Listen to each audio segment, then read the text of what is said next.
Welcome to the Veritas Forum, engaging university students and faculty in discussions about life's hardest questions and the relevance of Jesus Christ to all of life.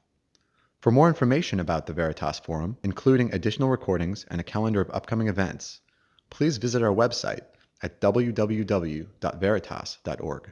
The following material is copyrighted and may not be duplicated, reproduced, or redistributed without prior written consent from the Veritas Forum. Join us as we explore true life.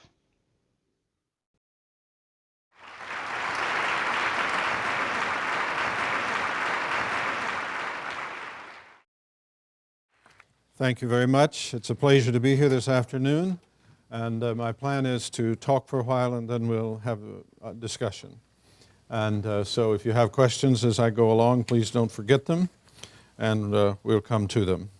The topic this afternoon is a rather large topic, and one that unfortunately has been perhaps overdone in the past, but it's recently been brought to life again by a leading figure in contemporary intellectual life in America named Stephen Jay Gould, who has published a book called Rocks of Ages, put the plural, Rocks of Ages. And Stephen Gould is concerned about the conflict between religion and science because there has currently been a considerable stirring that has called in question especially the theory of evolution, which Gould is very involved with in his professional work. And as he says in the preamble to his book, his intention is to give a blessedly simple and entirely conventional resolution to the issue of the supposed conflict between science and religion. And so just to sharpen the focus, I have, as you may know from the title of the talk in your publications, taken as the topic of discussion, why religion and science must conflict. Why religion and science must conflict. And so I will be examining some of the things that he says, but hope to bring to light the more general issues about the relationship between the teachings of religion and the teachings of science. Let me say that I am not here to bash science or necessarily to exalt religion, but to try to focus an issue that is of considerable importance to all of us. I believe that science is a part of God's work in human history, and when you know something about the history of science, one of the things that strikes you is how the advances often come with people who look like they are half asleep at least. Arthur Koestler actually wrote a book called Sleepwalkers, which was about the people who originated modern science. Well, sleepwalking isn't so bad, and sometimes, we have to function under the direction of tendencies of thought and feeling that are not fully conscious. And I think that that is one of the areas where God works in human history and enables us to learn things and make progress. The story of human history, I believe, is the story of the advance of freedom. I don't hesitate at all to use that language of Hegel. And as I said last night, freedom depends upon the advance of knowledge and truth. And so the connection here should be pretty obvious. We, for example, couldn't be gathered here today doing the things we're doing today, but for the advances of science. And in a little while, I'll go get on an airplane. Maybe some of you will too. And I'm very thankful for science in that regard, because if you had to walk it or drive it even, you would be very happy for airplanes, as I am. And so that gives freedom. So science is the story of the advance of our knowledge and the advance of our freedom, our abilities. And of course, one of the great challenges that has been noted since the last of the 1800s was the need of moral development to keep up with the advancement of knowledge, because the more you know, the better you need to be. And the more you know, the more dangerous you are. And we've had some recent lessons in our history on that point.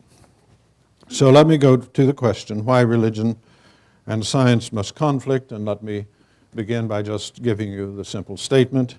I think that sometimes is helpful, and then we can worry it to death as the hour proceeds.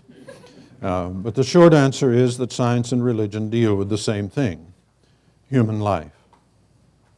Now, of course, there are areas where they're dealing with different things, but they both are concerned with human life. But they try to explain it or to understand it in terms of different types of considerations. One, physical or natural, if you like, and the other, non-physical or, for want of a better word, spiritual. And that is, in very short terms, why religion and science must conflict, is they're trying to come to an understanding of the same thing, human life, from two different points of view. And the problem that Gould has is to divide them in such a way that they never interfere. And that is going to be his solution to the problem. And my comments on his solution will be to the effect, you can't do that. And I'll try to explain why. But just to illustrate, for example, scientific research into human life and experience will want to account for everything in it in terms of the entities and events dealt with by the so-called natural sciences. Roughly physics, chemistry, biology, physiology, and things such as that. Now, the philosophical formulation of this approach is today called naturalism. And I certainly don't want to get in a quarrel about the words. The words are perfectly all right. Naturalism is not a bad thing. It is, I would like to say, almost an inevitable thing so far as our need to understand the natural world. So if we want to understand disease and health and we understand how the planets move and the weather and all those kinds of things, then we would look for natural causes. And one of the scandals of the past is the attempt to substitute something other for natural causes where only natural causes were concerned. And these are often referred to as God of the gaps arguments, where you don't understand what's going on, you put God in. Right? And of course, that has a deservedly bad reputation. And now I want to just read a comment or two from Gould about the relationship between science and religion. Here's what he says on page 4 of his book, Rocks of Ages. Science tries to account for the factual character of the natural world and to develop theories that coordinate and explain these facts. So it tries to document the factual character of the natural world and to develop theories that coordinate and explain these facts. I have no problem with that. That's, I think, a correct understanding of what science attempts to do. Religion, on the other hand, operates in the equally important but utterly different realm of human purposes, meanings, and values. Subjects that the factual domain of science might illuminate but can never resolve. And Gould wants to divide these two areas. And remember, one is the factual character of the natural world and theories that help explain those facts. And the other is the area of human purposes, meanings, and values. And he wants to divide these into what he calls magisteria, or domains of teaching. And he says what we're adopting is, he's in the book, is the central principle of respectful non-interference. So you have people involved with facts and then people who are involved with meaning, morality, values, and religion. He lumps all these together. And so you have two areas of teaching. And they are dealing with totally different things. That's what I hope to get you to think carefully about as to whether or not that is actually possible. Here he says on page 6, these two magisteria do not overlap. nor do they encompass all inquiry. Consider, for example, the magisterium of art and the meaning of beauty. And here's the phrase for his book. To cite the old cliches, science gets the age of rocks, and religion the rock of ages. Science studies how the heavens go, and religion how to go to heaven. Right. I think that conveys the idea, the basic idea, but you may be led soon to question whether or not this is a respectful non-interference when you begin to realize what he's actually saying. And for example, on pages 21 and 22, he says this: nature works by invariant laws subject to scientific explanation. The natural world cannot contradict Scripture, for God, as author of both, cannot speak against himself. So, if some contradiction seems to emerge between a well-valid scientific result and a conventional reading of Scripture, then we had better reconsider our exegesis. For the natural world does not lie, but words can convey many meanings, some allegorical or metaphorical. And then he goes on to enlarge upon this point about taking the metaphorical or allegorical meaning of Scripture. Continuing on page 22, he says, recognizing the primacy of science in its proper magisterium, we agree not to assert a scriptural interpretation contrary to scientific discovery, but to re-examine Scripture instead. For science rules the magisterium of factual truth about nature. Okay, well, in one sense, I don't think there's anything really problematic about that. But you'll notice that what happens when there is an issue of conflict, you rewrite your Scripture. You change the meaning of it. And you might begin to get uneasy at that point about how much of a respectful non-interference we are enjoying. And you would be right to be uneasy about that. Another thing that comes up here is that religion actually turns out not to be even needed on this division of the pie. He says on page 60, as a first implication for potential suspicion, he's addressing the fact that you may be getting suspicious at this point.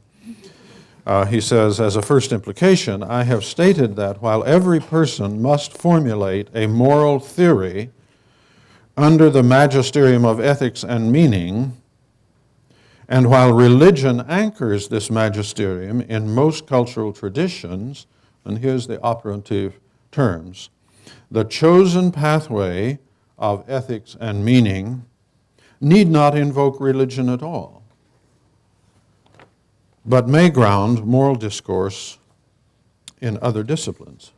Philosophy, for example, as he says. Well, actually, we've had a lot of experience with that by now, and we know that that doesn't actually work very well. But his point is, and I don't want you to miss it, is that it would turn out on the path of meaning and values, religion isn't even necessary. You can do without it. Now, religion as a historical phenomena has been undergoing that kind of change for about 2 or more centuries.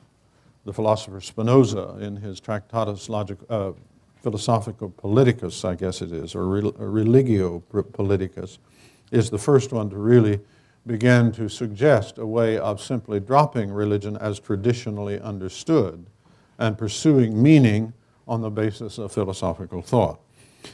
And I think that's really what Gould is referring to when he says he's going to offer a venerable or a wholly entirely traditional interpretation of the conflict between philosophy and religion. So the realm of human purposes, meanings, and values will reduce to something entirely human that has no factual basis in what the world is in which we live. It will simply be a dimension of our lives that isn't reducible to the physical and which we have to decide on our own, and we're left perfectly free to do that, he suggests. We work out our own answers, and we don't have to accept a set of religious dogmas to do it. He tells us on page 42 that the role of true religion, is to bring moral contemplation rather than a set of dogmas. And he also indicates earlier that in religion, you are not free to inquire. So you can see that he is building a whole picture of religion, and on this picture, religion turns out to be simply dispensable because it doesn't deal with any factual issue at all, and therefore, on his model, it would be quite possible to gain a harmony. You remember that sometimes back in the days of the Vietnam War, we used to speak of liberating villages by burning them down. And there's something very similar that goes on here. Well, let's go more deeply into it. And the first thing I need to point out is that when you speak of factual, or you hear Gould and others speaking of factual, there is a very important ambiguity involved here.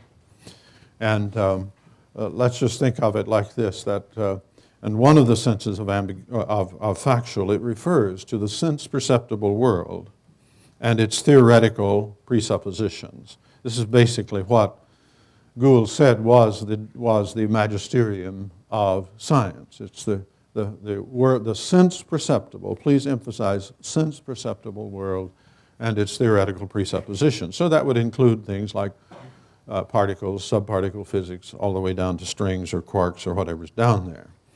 Even though they're not sense-perceptible, still they're a part of what is required to provide an explanation of the sense-perceptible. And that's the way that natural, fact, and associated terms are used now to refer to the sense-perceptible. So whatever's not sense-perceptible would not be a fact. And then it's very easy to say, well, in morals, meaning, and religion, we don't deal with the sense-perceptible, and therefore it's not a fact. Do you see any problem with that progression? Because there is another and very important sense of fact in which fact refers simply to whatever is the case, with no restriction to the sense perceptible. Right? It's whatever is the case. And another way of putting it is anytime you have a property of something, a property that belongs to something, that's a fact. So you could say then it is a fact that 8 is divisible by 2. But it's not a sense-perceptible fact. So now, the real question here is, are there any facts that are not sense-perceptible? And the way Gould is dividing the territory is to say no. So anything that is not in the sense-perceptible realm is going to be an area of feeling or sentiment or something of that sort, but of course it will not be an area of truth, of reality. Perhaps not even an area that you could theorize about. So I guess what I want to say at this point is simply that there's no good reason to think that all properties are sense-perceptible or natural, and therefore no good reason to think that all facts are natural. There might be non-natural facts. Now, I'm sorry that that's a little too much in the direction of hardcore philosophizing, but that everything really hangs on that. And some of you who may have worked in philosophy will know that this is a long discussion about whether or not there are non-natural facts and properties and so on, especially if you've done any work in ethics. So let's keep that in mind. I mean, there's no reason why there shouldn't be a world of non-natural properties. Now, traditionally, religion has always insisted upon it. And not just the Christian religion or the Jewish religion, but for example, take the Buddhist teaching of nirvana. That's precisely a realm of being where there are no natural properties or things. It still has some properties. They're very elusive, but they're not physical. And of course, God himself is not a physical fact. Right? I often distress people by pointing out that God doesn't have a brain. This just really shakes them up, because how could he? But he doesn't have a brain, and apparently he doesn't miss it.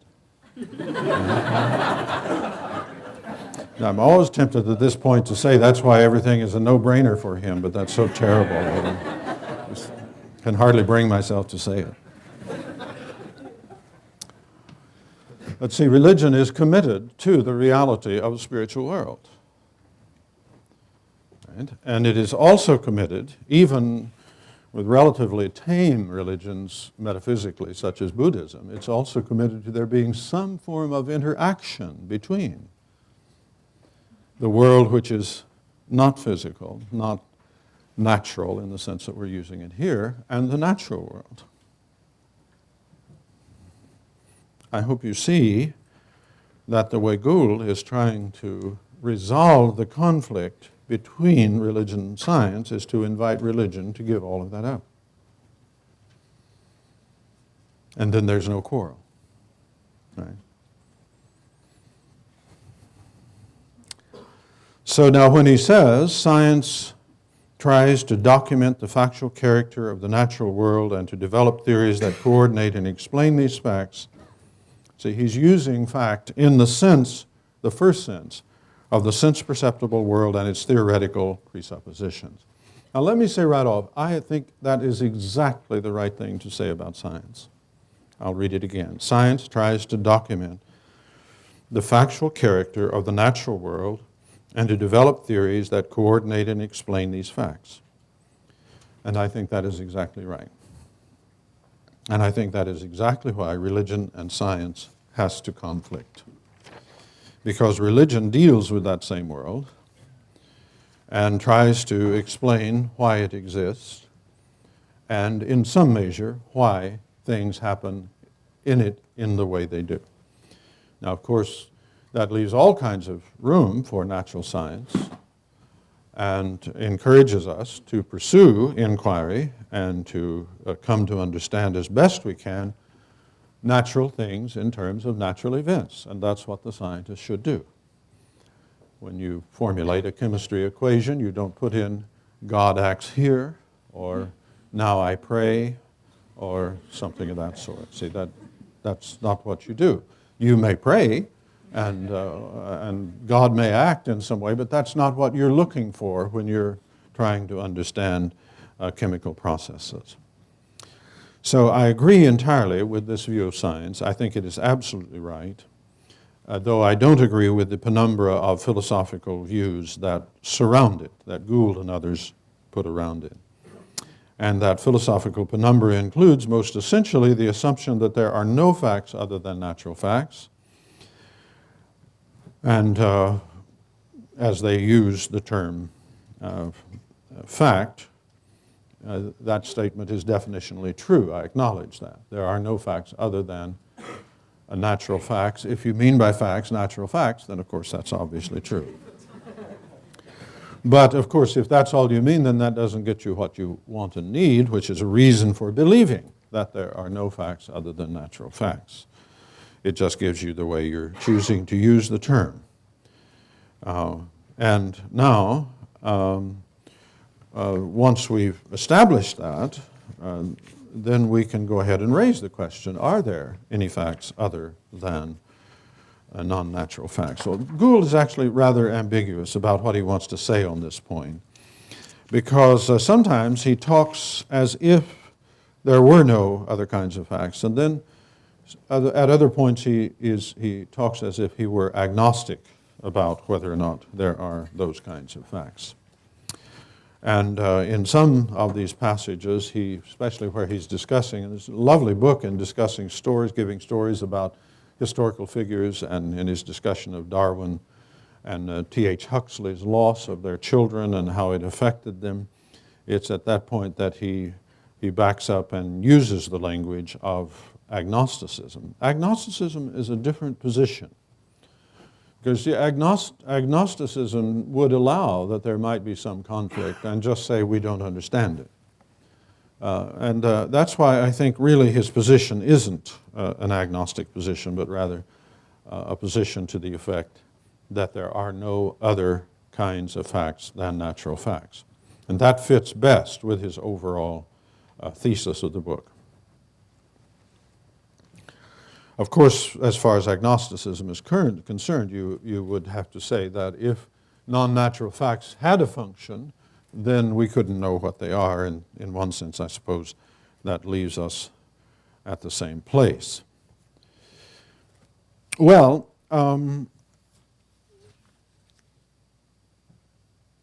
saving religion in this way is not going to be very promising to anyone who actually believes anything in religion.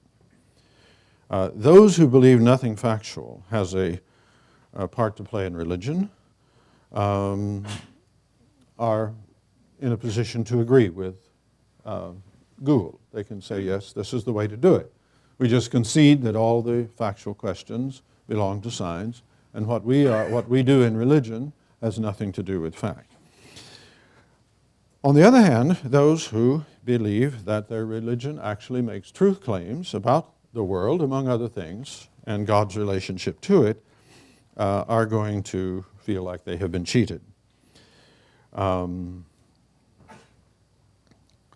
That avoiding the conflict in this way is just to simply give up the game entirely.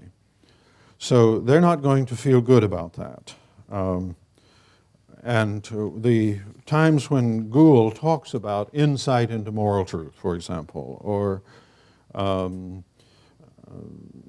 some kind of knowledge, he's slipping, because what he really means to say is that the magisterium of religion has no truth in it, has no reason in it, is simply a way of developing our feelings and managing our sentiments in such a way that we can deal with our life.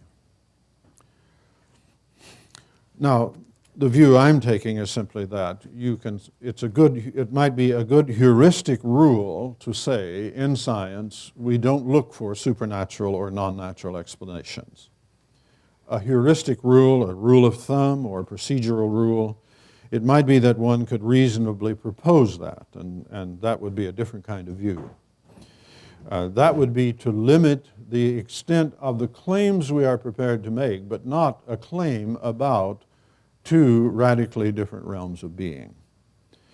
And it may be that for some of us it would be so difficult to integrate confidence in God with scientific investigation that we would psychologically find it impossible to keep the two realms separate, and perhaps what we ought to do is simply say that they have no contact with one another. But I don't think we can rest there. I think what we have to say is there is an inherent tendency in the scientific attitude towards conflict with religion, insofar as religion involves any beliefs about what is the case. Since that's really the main thing I have to say to you, I'll repeat it. That there is an inherent tendency in the scientific attitude towards conflict with religion, insofar as religion involves any beliefs about what is the case. And so the solution that is proposed by Gould, and long ago it was proposed by others, and George Santayana, longtime professor at Harvard, in his book on Reason and Religion, calls religion a lyric cry in the business of life. A lyric cry in the business of life. So religion is a kind of poetry, and religious writings are allegorical and non-factual. They're ways of expressing ethical truths and truths about the meaning of life that could be much better expressed by moral understanding that we would develop independently of religion. So now that view, this solution, is merely to invite religion to cease to exist or to transform itself into something one who believes nothing, but only has certain more or less sublime and more or less permanent feelings, could claim to practice.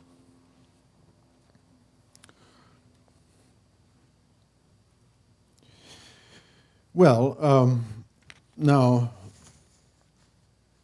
we need to raise the question of whether there is any likelihood that the natural world can be explained or understood in natural terms. So this now becomes the issue. If the claim is that we can fully understand and explain the natural world in natural terms is viable, then we must have some indication that it is possible. And I think that that's where we run into trouble. I'm going to turn this on for a minute and just try to give you some ideas of the areas where we are most in trouble if we try to cash in the promise to have an explanation of everything in scientific terms. And the first thing I mention here is simply the dependent nature of the phenomenal world, or the world of nature. Everything that we find about us in nature is dependent on something else. And so now you can look for causes at great length, and there's obviously a long history here. I mean, if you're thinking in terms of 14 billion years or so of the history of the universe, that's a long run. But it seems that if you have only a receding series of causes, then you're faced with a difficulty. Either it has a beginning or it doesn't. If it doesn't, it's infinite. And if it's infinite, then the series could never have arrived at the point where it is, because there would be an infinite series of steps to get there, and those steps, being infinite, could never be completed. I often try to illustrate this by telling my students that I have a copy in my office, a copy of a sheet for which there's no original. There's just an infinite chain of copies. And try to help them. You can also, other figures that are used are things like a chain that hangs and there's no first link, it just keeps on going up. Or a row of dominoes that is falling, knocking one another down, and it's infinite. Well, if you think about it, you realize that if it's infinite, it will never get to this one.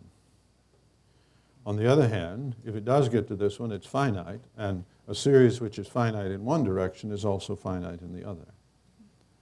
And so there is some indication now that, and this has been taken very seriously, especially since some of the scientific discoveries of recent decades, that there was a beginning to the physical universe.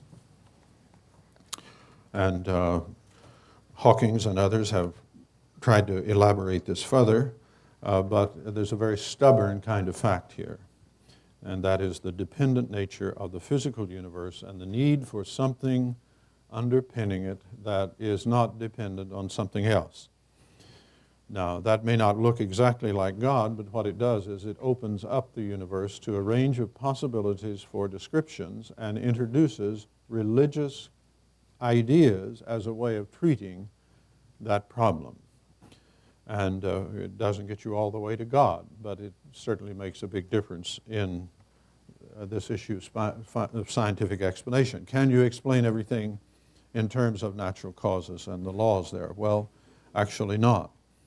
You have a problem here not only with initial conditions, but also with things like, why do we have the laws of nature that we have? Leibniz long ago pointed out that the laws of mechanics do not explain the laws of mechanics. Now, of course, you can go back to some level. Some laws do explain other laws, but the natural tendency of that quest is to arrive, if possible, at a law which is not explained by a further law.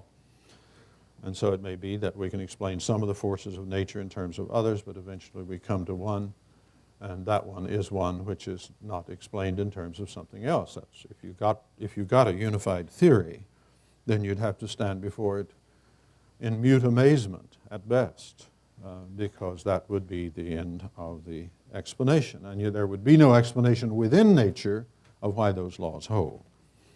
Well, that's pretty complicated, and you'll probably want to discuss it in the discussion. So let me just move on quickly to the others. Awareness or consciousness, and the awareness of awareness or consciousness of consciousness. This is basically the problem of the nature of the mind. And of course here at Stanford and at all of our universities there's a lot of work on this, and so a lot of room for discussion. But let me just make the comment that when you consider the nature of the mind closely and the properties that the mind has, properties of thoughts, feelings, choices, if you allow for that, many people don't, but choice, character formation, you can elevate it up a level or two and talk about logical relations, which occur between thoughts. Those are areas where we don't have the beginnings of an explanation in terms of natural science. Now, usually in a group like this, a lot of people get very nervous about that, and they want to talk about all the things we know about the brain. And I'm glad to say we know a lot about the brain and need to know a lot more about it. But if it weren't for the fact that we are conscious of our own mental states and able thereby to correlate them with what happens in the brain, we would never know there was such a thing as consciousness. If all you had to look at was the brain, no matter at what level you looked at it or what level of analysis, you would never know there was such a thing as the thought of George W. or whatever you like to think about, lemon pie. Right? I mean, you would never know there was such. You'd never look at this chemical process going, oh, that's a thought of Yankee Doodle Dandy. See, you'd never know that. And so now this gets again in pretty deep metaphysical water, but let me just cut through it all just to say that here we have something that we haven't the beginnings of an explanation from within the natural sciences. Doesn't mean we don't know anything about it. You see, if you're locked into the natural sciences, the only body of knowledge, and what corresponds to it as the only reality, then you can't have any knowledge of the mind. Of course, we do have knowledge of the mind. We couldn't have got here today if we hadn't, right? I mean, you didn't come here by the laws of nature. You came here by thoughts and intentions and choices and things of that sort. That's what brought you here. And you know what they are, and so you have knowledge. The third, great events and people in history. And now remember, my point is this, that we don't have the beginnings of an explanation or understanding of these in terms of the natural sciences. And of course, great people. I mentioned Jesus Christ himself because of all the figures in history, he is the greatest enigma. Understanding how Napoleon accomplished what he did is nothing to trying to understand how Jesus Christ accomplished what he did. See, this is a standing invitation for people who wish to know about reality to investigate that. Right? And it's very hard to imagine that we would really want to know about it if we weren't willing to look at that. Fourth, the power of beauty. I like to think of beauty as sense manifest goodness. That's when you see a flower or something beautiful, you experience joy and you want to give thanks. And G.K. Chesterton has this phrase where he says the most embarrassing moment for the atheist is when he wants to give thanks and there's no one to give thanks to. And see, that beauty does that. Beauty makes you thankful. You experience something beautiful, and your heart expands, and you say, this is sense manifest goodness. Well, all of these points are highly contestable philosophically, but let me just go on and finish up. The experience of co-working with God. Co-working with God means you're doing something, and what comes out of it is something you could not possibly have accomplished. And in the tradition of Christianity, from the beginning up to the present day, this is a constant reality that is presented. And It is, as I said last night, an experiential reality. It is something that you're invited to find out by venturing on. You venture on it. That's called faith. You trust, and you act, and you move into it, and then you come to know the reality of it. And here we could talk about many kinds of experience of prayer and other kinds of things, worship and so on, or of setting out to accomplish something that is humanly impossible, and lo and behold, it is accomplished.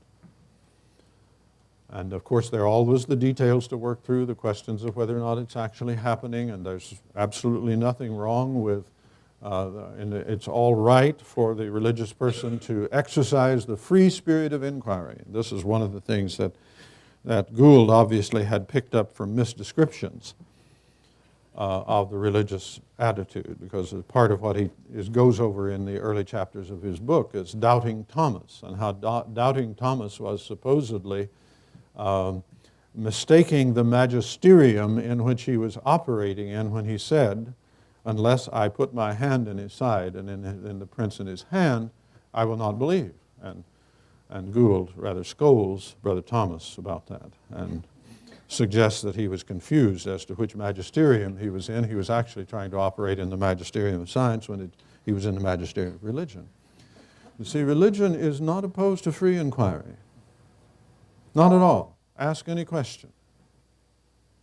We don't have anything to hide. If we do, then perhaps we haven't understood what our religion is about. Now, I have to admit that religion as an authoritative cultural form does try to shut down free inquiry.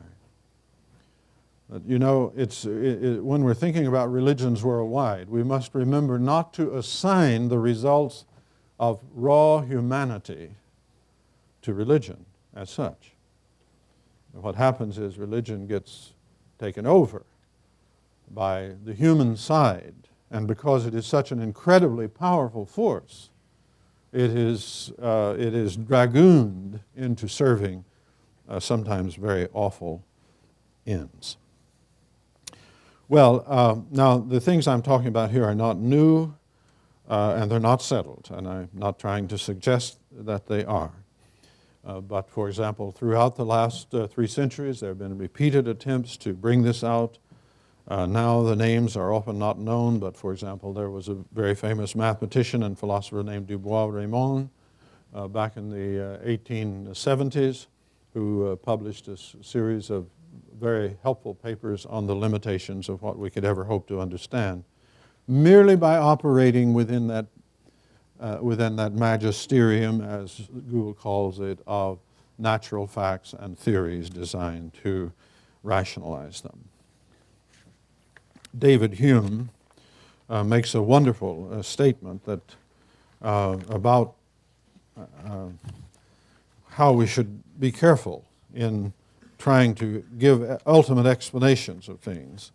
And the way it reads is something like this, that no philosopher who is modest and rational, here it is, no philosopher who is rational and modest has ever pretended to assign the ultimate causes of any natural operation or show distinctly the action of that power which produces any single effect in the universe.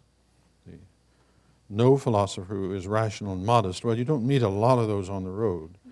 And it's a real spiritual attainment, no doubt, to arrive there. But it's a deep and important truth. Science is not in the business of ultimate explanations.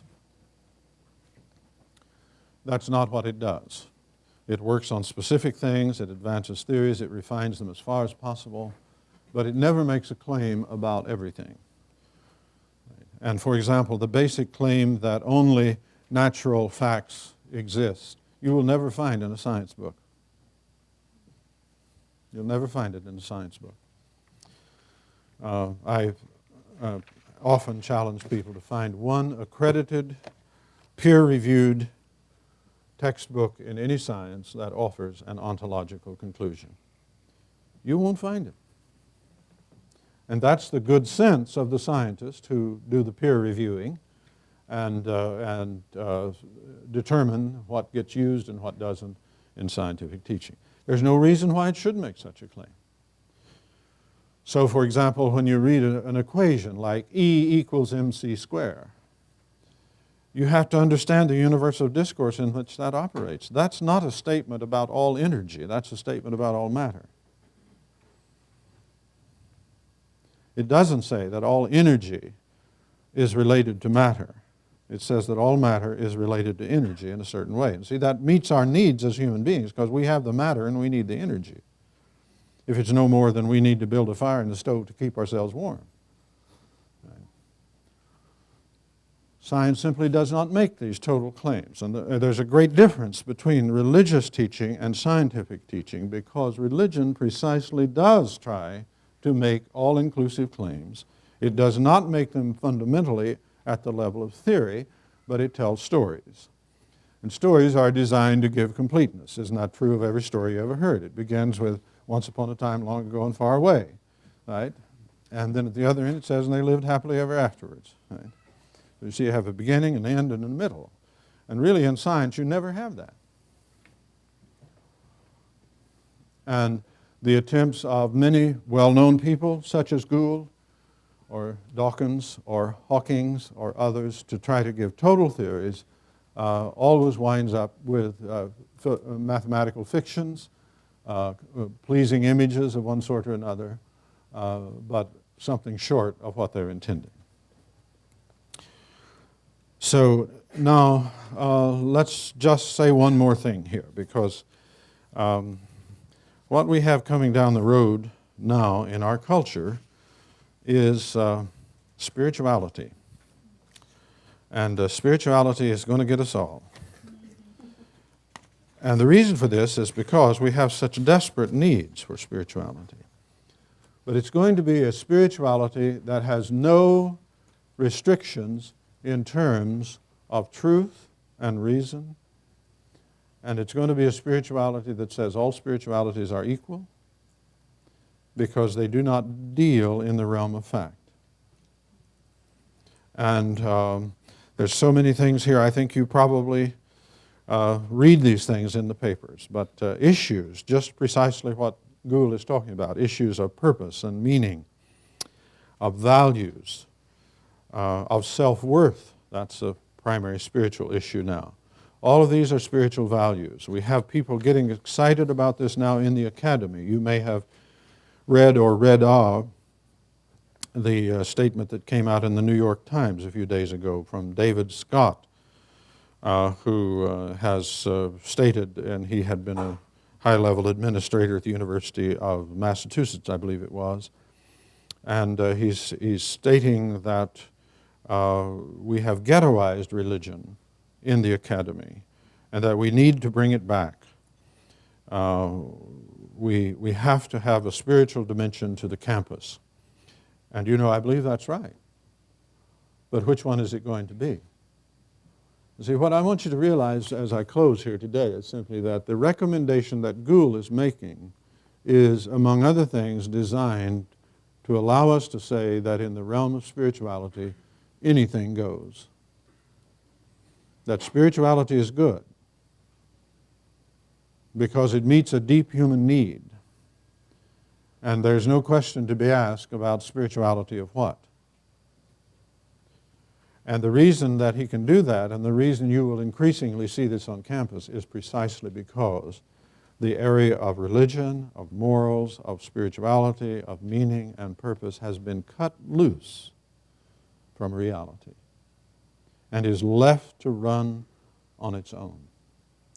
And that is going to undermine the rationality of the rest of the campus.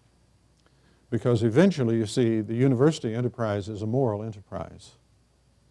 And it has to be able to answer the question of what is the moral basis of science itself and the academic and intellectual life. And if that is not a domain of fact, then it's going to be merely the domain of feeling, and it will invariably come under the sway of political forces. So with that, let me stop and see if you have any questions or comments. Yes? I'd like to hear your comments on how well you think that the intelligent design will prominent figures there being Dembski, Behe, Yeah. Johnson. How Right. well do they address your topic here today? In terms of the inherent logic, Repeat the question. the question is there's something called the intelligent design movement now that's very active and has increasingly gotten attention. And now I think it's MIT recently just published a big book pulling a lot of this stuff together for and against, and actually has in it a paper by Gould in which he presents the seeds of the theory I've been discussing today. I think for a person who wishes to approach this as a rational matter, it has a lot to say. But for the person who has already decided that it is not a rational matter, it has nothing to say. And so from the viewpoint, if you wish, of pure logic, it has something to say. From the viewpoint of rhetoric or being able to convince, it will do nothing. And the way it will go is simply, if you have bought the idea that anything can be produced by a long enough time of variation, then you will buy non-intelligent design. The Blind Watchmaker, the book by Dawkins, is a beautiful illustration of this.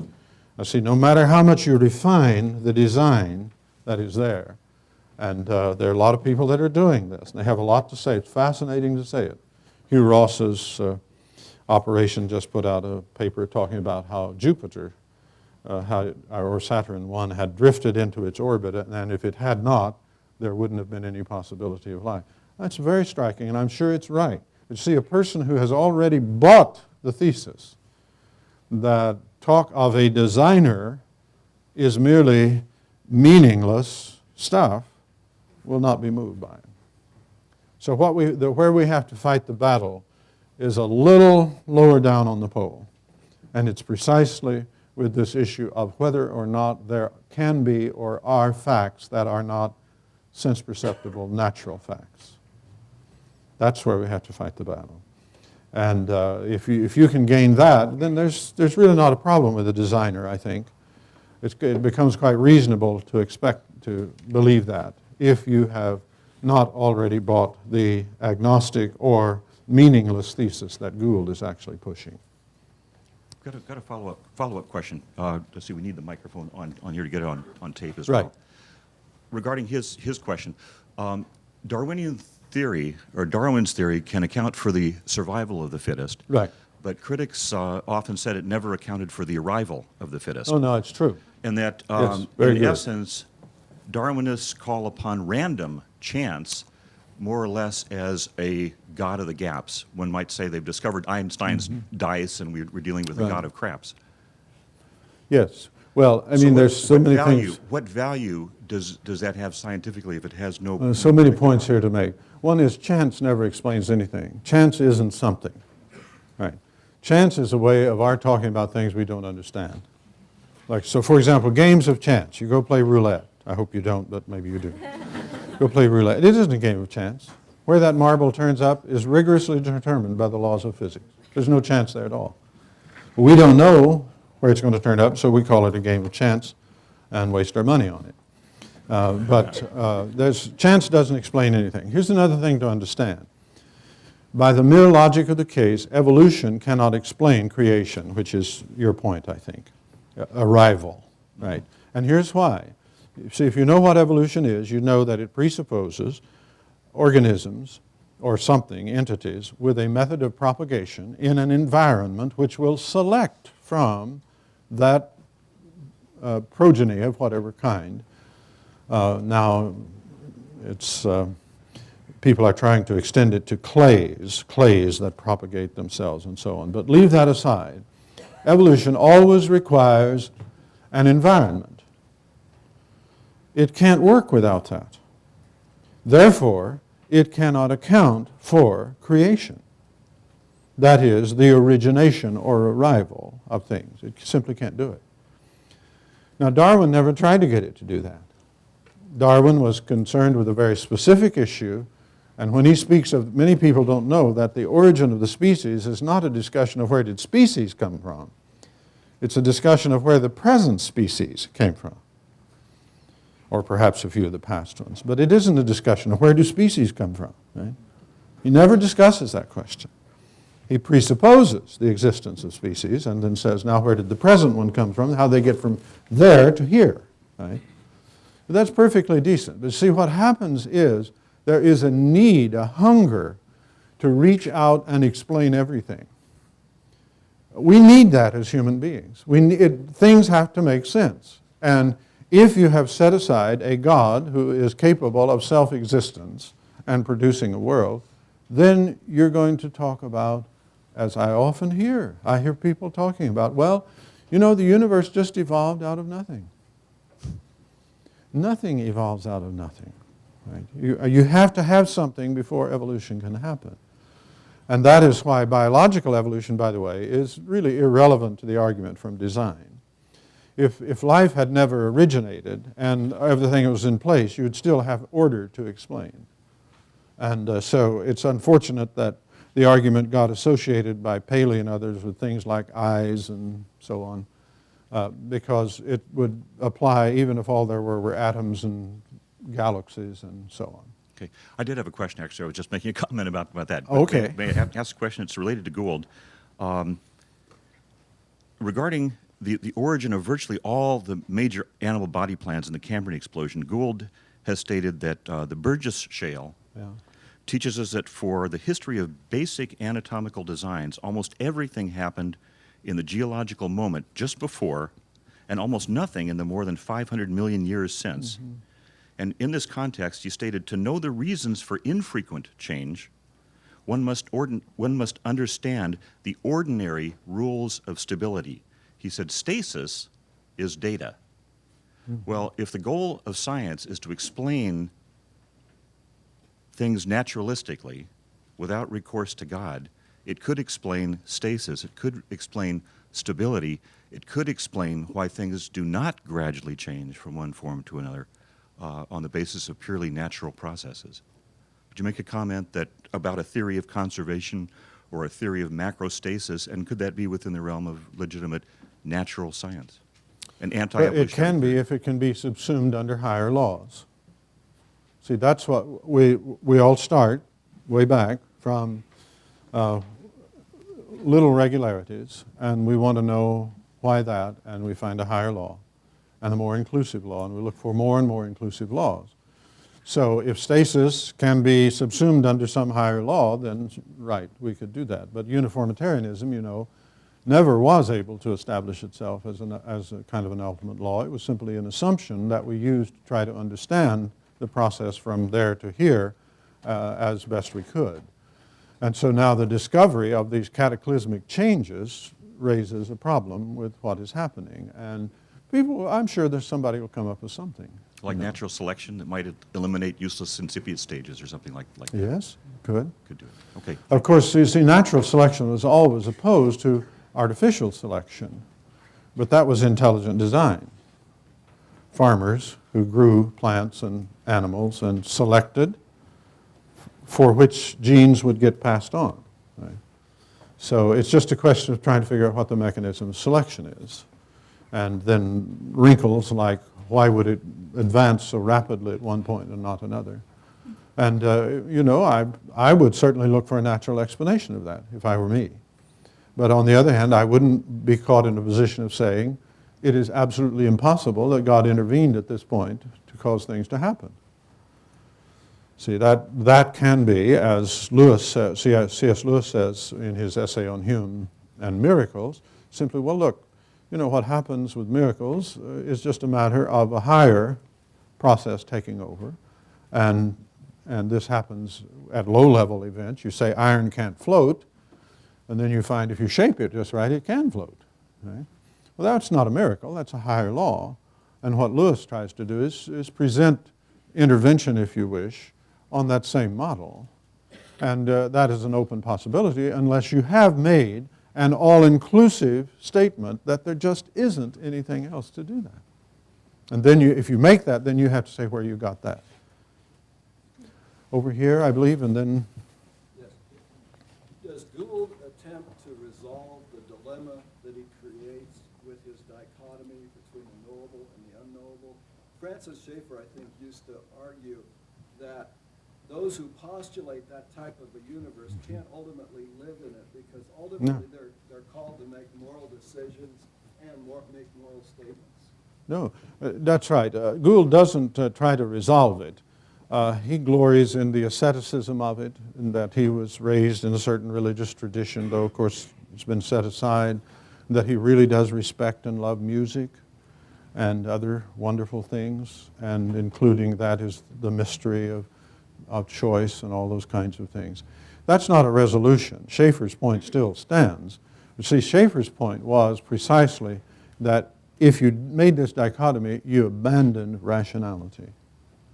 That was Schaeffer's point, if you remember, and he has a whole story about what happened in modern thought and how that worked. And if you look at it, you're bound to say something like that did happen. Now, Gould is in the position of more or less just saying, yeah, that's the way things are. And each individual, I didn't go very deeply into his quotations, but what he says, every individual has to decide for themselves what is right and wrong to do. Well, of course, that's right where we are today. Right? This gentleman here. How do you define facts so that it includes non-natural facts? Yes, good. Thank you for asking, because And by what criteria Yeah. do you distinguish non-natural Mhm. facts from non-natural fiction? well, I don't like the natural, non-natural distinction. I've written a lot on that, and by the way, if you're interested in the stuff I say about a lot of philosophical things, I have a web page which my daughter maintains, and it has more on there than you'll ever want to see. Right. It's just dwillard.org, and there's a paper on there called Knowledge and Naturalism, in which I try to talk about the difficulty, and frankly, it's impossible to pin down naturalism. I have used here just the distinction between what is sense perceptible and what is not.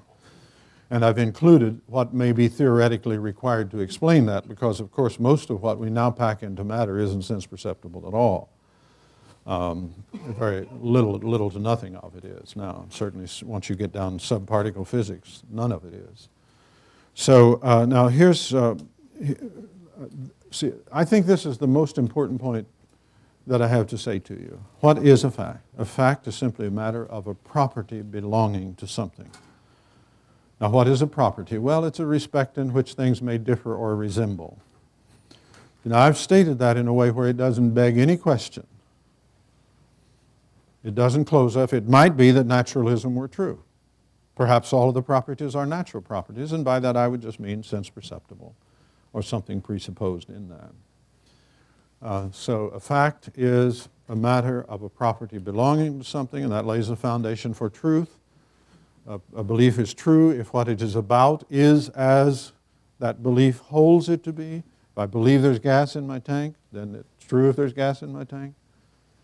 If I believe there are atoms, it's true if there are atoms. If I believe that God created the world, it's true if God created the world. Right? So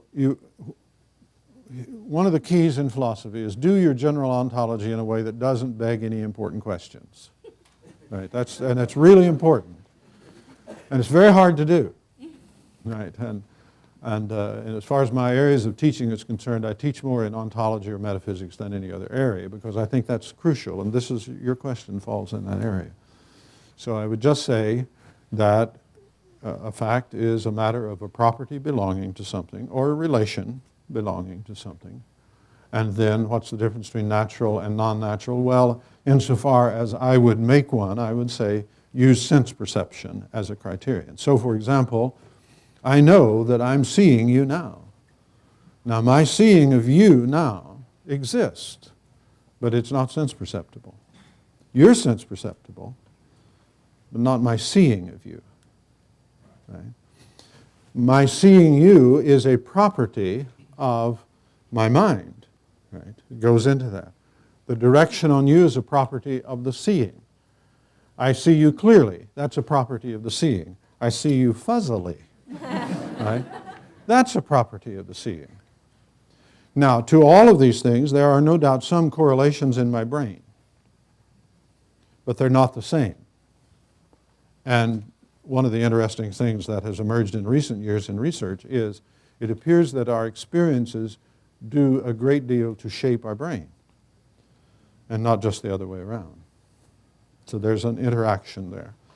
So that's the way I would go at it. And then, of course, in the area of morality, meaning, beauty, these other things I put up here, you're free to explore that. That doesn't commit you to their existence. It might turn out that everything that exists is physical. But you see, you don't want to settle that issue by the way you define your terms at the outset. And I think that is what happens normally with people like Gould. They settle the issue by defining fact in terms of the natural. Yes, sir, way in the back. Thank you. Yes, this might give me a chance to shade into something from last night, but if it's out of bounds, we can save it. And that is, you mentioned last night how engagement with objectivity, if I'm representing it correctly, is Right. a way to freedom. Right. And I think maybe there's an actual brain corollary here from what you just said, but could you just develop that point a little bit from last night, especially if you can find a way to link it with today?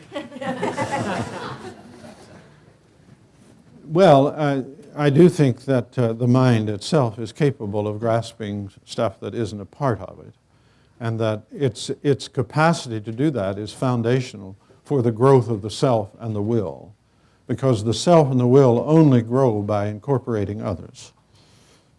That's fundamental to community, and it's fundamental to all the moral principles that traditionally have guided community from families on up. So I'm not sure how much that develops the point, but it's very important to understand that the will is not a physical reality. And again, how do you know? Well, the properties are not physical. And that will has to reach out to a world which includes not just physical reality, but non-physical realities. See, when I see you, I see a person, right? And if I wanted to get to know you, the worst thing I can do is open you up and examine your insides. Right? See, I approach you a person, I say, how you doing? Good. What's your name? Jenna. Jenna? Yes. I'm pleased to meet you. Now, see, that's the way you get to know a person, isn't it?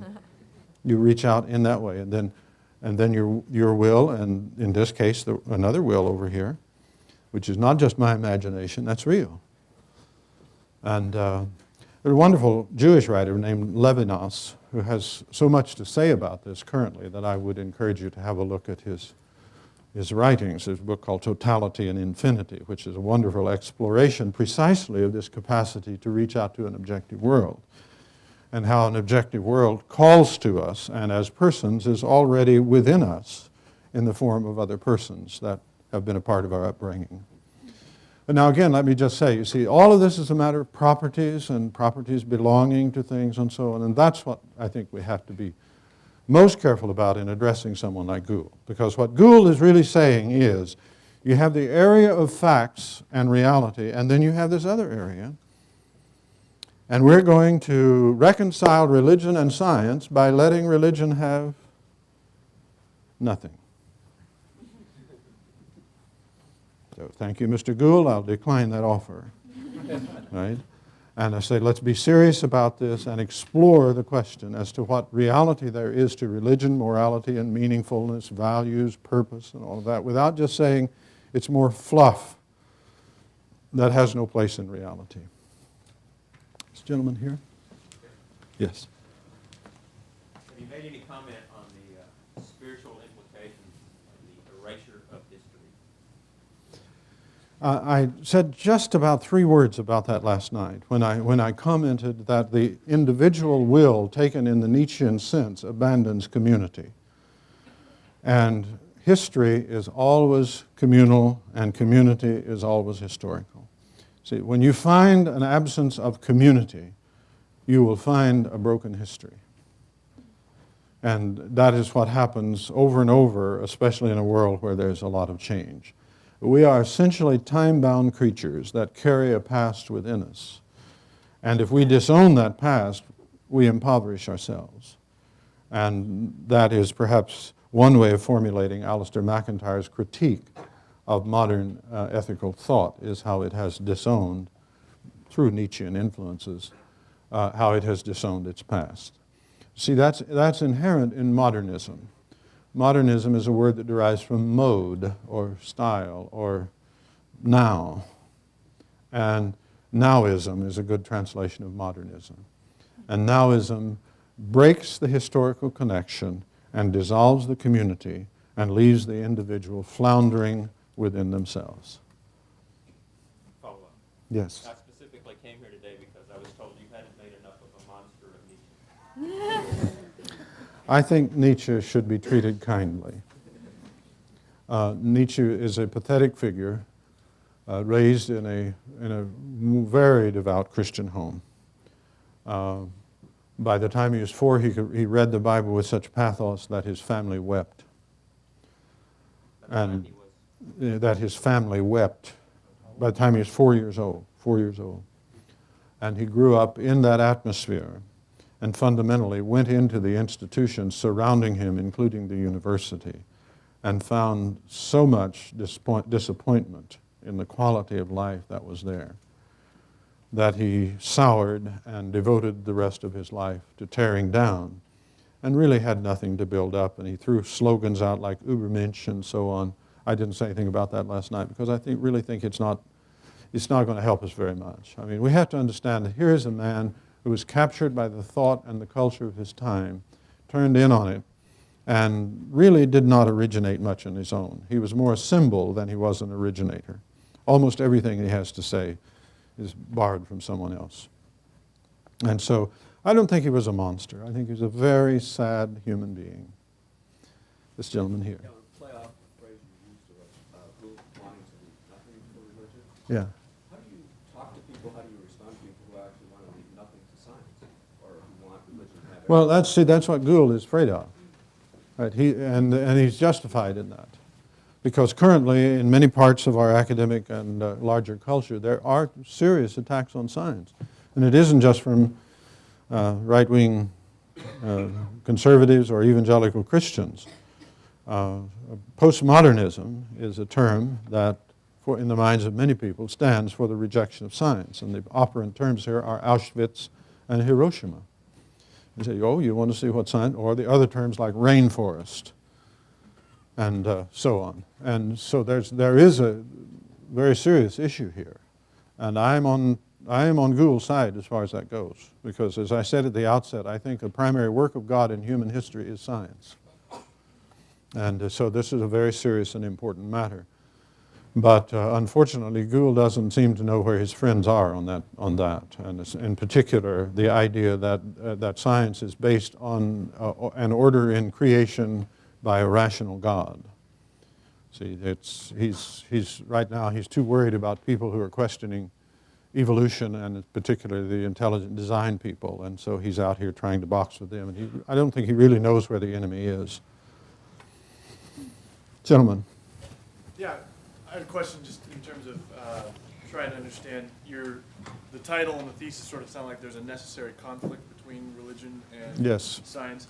But as I'm listening to you, it sounds like there could be a right relationship between There the could two. be, but it's not likely.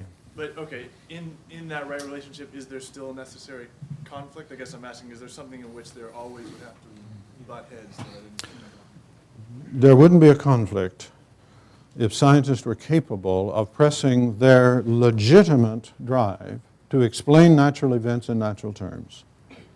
If they could restrict themselves to saying, we do not explain totalities. See, but that would require humility. Right? And both religion and science has a problem with humility. So I think what we want to say here, Jonathan, is it isn't a logically necessary conflict.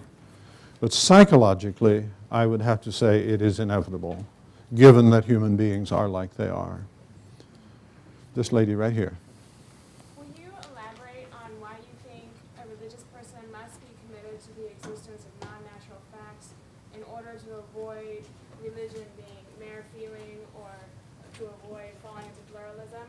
Well, the alternative would be to give an explanation of God or whatever it is you treat as, see, every religion involves two things. It involves an other realm of some sort. And that means out of the physical. And I'm just making that as a historical claim. And you can check it out, whether it's Confucianism or whatever, Shinto, or it involves that. And then it involves the claim that we can interact with that realm and that it will make a difference in our lives here. Right? So now the alternative would be to give an explication of the other realm, which was not in non-physical terms. You'd have to be able to give an explication of the other realm in terms of the physical world. And that's what I'm saying is to take that route is just to abandon religion. Now you have still a lot of latitude as to what you say about that other world. Right? And as to how you say it relates to this one.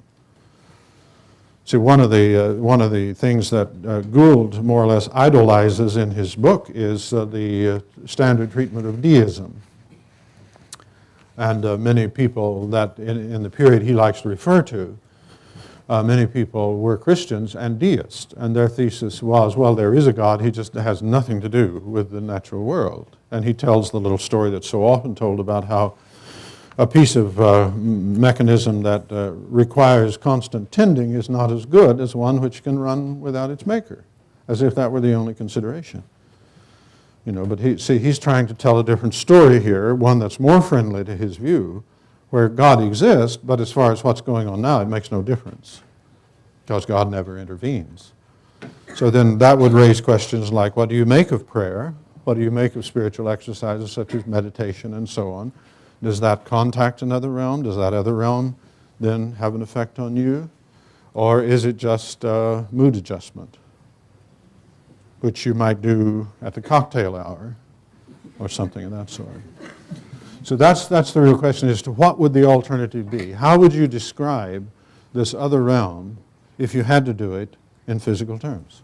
Yes? But how do you then avoid describing what happens when we pray? How do you avoid describing that in a way that's not just another God of the gaps type explanation? Well, I mean, it's an open question anytime there's a gap. Is it God or is it something else? See, I mean, you say, well, we thought that when lightning struck, God did it, and then we found out he didn't. And so when something else happened, disease hit, we thought God did it, and then we found out he didn't. Well, it's kind of like the boy that cried wolf in reverse. Finally, the wolf came. Right? So, I mean, you still have to answer the question in a given case, is that God? Right? And this would require some research and thought on your part. See, that would be different from a dogmatic attitude. It can't be God because all there is the physical world. And that's what many people have. Their view of God is actually that there's this great big universe and here's God, this little thing trying to do something about it. Right? And of course, another view is that the physical universe is a little thing in a great big God. So that's the way you go. This gentleman back here has been wanting to say something. My name is Johannes Rusko. I was born and raised not far away from where Friedrich Nietzsche was born. And I went to school during the Nazi era when Hitler glorified Friedrich Nietzsche. Of course, we know that Friedrich Nietzsche taught that God is dead and Christianity is the greatest catastrophe for humankind and the soul is an invention. But the worst part of Friedrich Nietzsche's philosophy were his ideas about der Übermensch, the superhuman being. And the superhuman being became a philosophical foundation for Adolf Hitler to differentiate between the subhuman beings, who were the Jews, my Jewish friend who lived on the same street and landed at Auschwitz. But I was a superhuman being because I had blonde hairs and blue eyes. In my opinion, sir, you have dealt with Friedrich Nietzsche too gently. Well, your experience gives you a right to say that. He laid the foundation, he laid the philosophical foundation for Adolf Hitler to send 6 million Jews into the gas chambers to Auschwitz because they were considered inferior and inferior race. And are we not today in a similar situation where we discuss the value of human life? Which fetus is valuable and deserves life, and which fetus is not valuable, is inferior? Yes, I would submit to you as a historical claim which would be very difficult to substantiate, that not one less Jew would have died had Nietzsche never existed. That Hitler used him as a rationalization, that he was going to do what he was going to do. And now, if I wanted to criticize Nietzsche, I would criticize him for not saying things that would have prevented Hitler from doing that. As it was, I think he was duped by his own philosophical sources into being something that would actually foster a cultural atmosphere. But that was because he lay aside Christianity. And you want to remember also that, that Hitler was a relentless foe of Christianity. He was an antichrist. And so I'm very sensitive and grateful to you for saying what you have, because you have a place to speak from that perhaps no one else in the room does. But Nietzsche never thought he was the Übermensch. He didn't think they're anywhere on the horizon. He was the in-between man, as he says. But he was responsible for giving some... Nietzsche has done more harm to young people on university campuses in America than he did to anyone else. But still, thank you for your comment. I very much appreciate it. And I think it's now time... We can have time for one Oh, more question. okay, good. Right here. If I understand what you claimed correctly, it seems like you set up a pretty good case for potential conflict between science and religion. Yeah. That is, if they're both going to make useful statements and important statements about things, that they must also make statements about the same thing. But it seems a rather large omission that you haven't pointed out any actual conflict. Yeah, well, I'll point it out right now. Yeah, I mean, actually, you can see it right in Gould's book, for example, but just go back to the topic of prayer. Many people experience the conflict deeply in their prayer life because they have been taught in a society, in a system of knowledge which says everything is causal and there is nothing that affects things other than the causation in the natural course of events. That makes it very difficult to impossible to actually pray. Because if you're going to pray, now Frank Laubach, whom I mentioned last night, had another book called Prayer, the Mightiest Force on Earth. And what he meant by that was that prayer touches the force that controls all forces. Right? And sometime you might like to read the Bible just to see places where you think nuclear power may have shown up. I won't tell you, but you have a look. And so you see, that's one of the places where we come into sharp conflict. Other issues like the resurrection of Christ, the inspiration of the Scriptures. Take the Apostles' Creed. I believe in God the Father Almighty, maker of heaven and earth. Just run through it. See, now if that, the idea that this cannot be taken as a statement of fact because we know that science does not permit it is extremely common.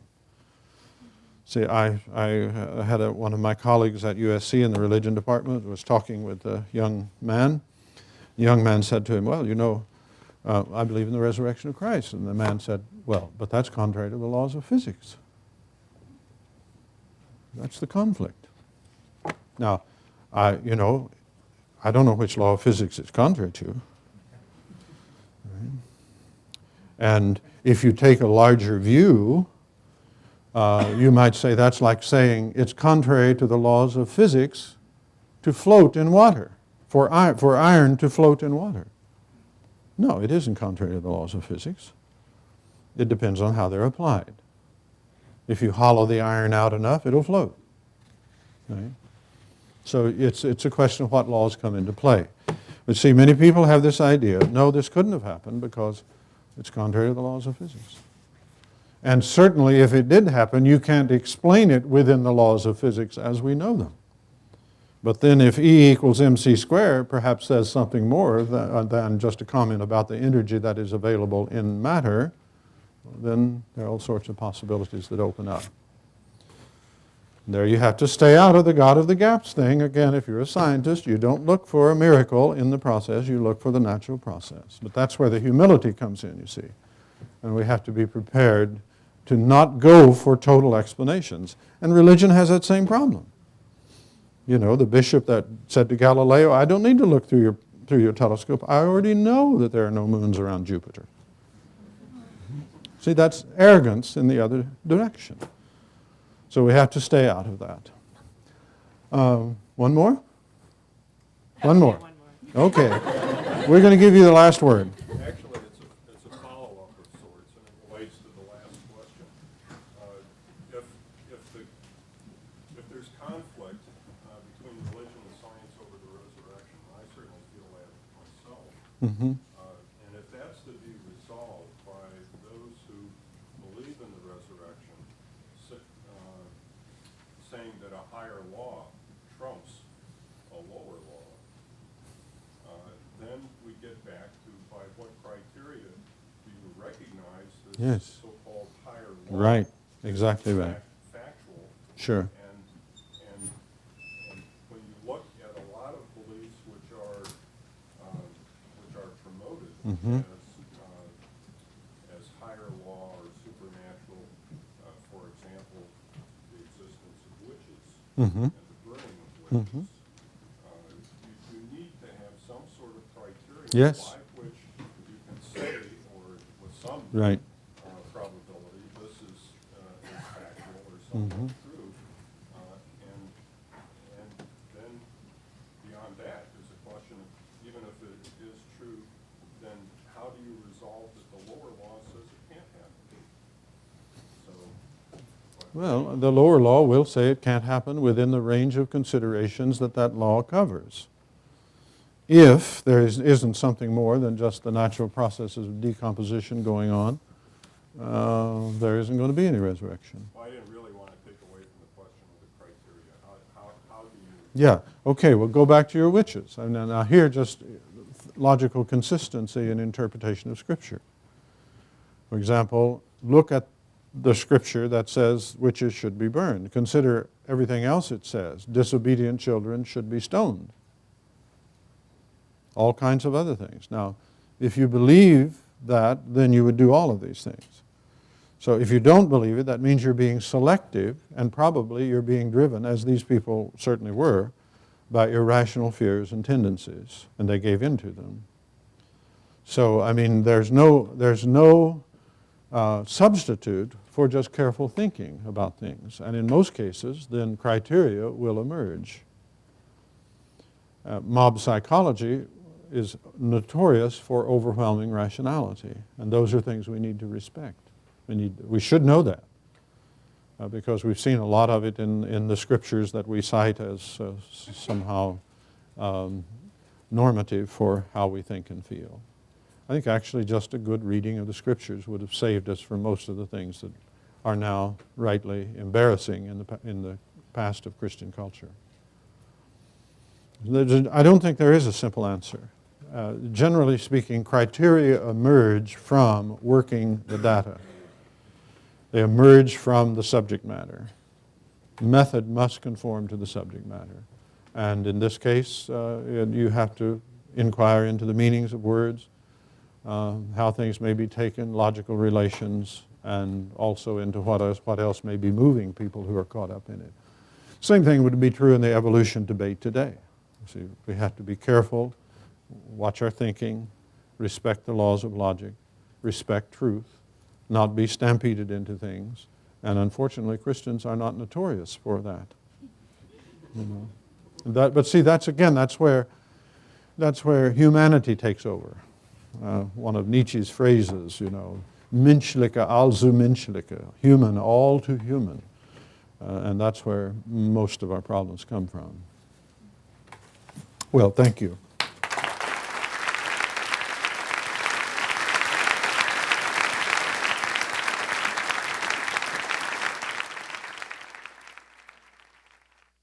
For more information about the Veritas Forum, including additional recordings and a calendar of upcoming events, please visit our website at www.veritas.org.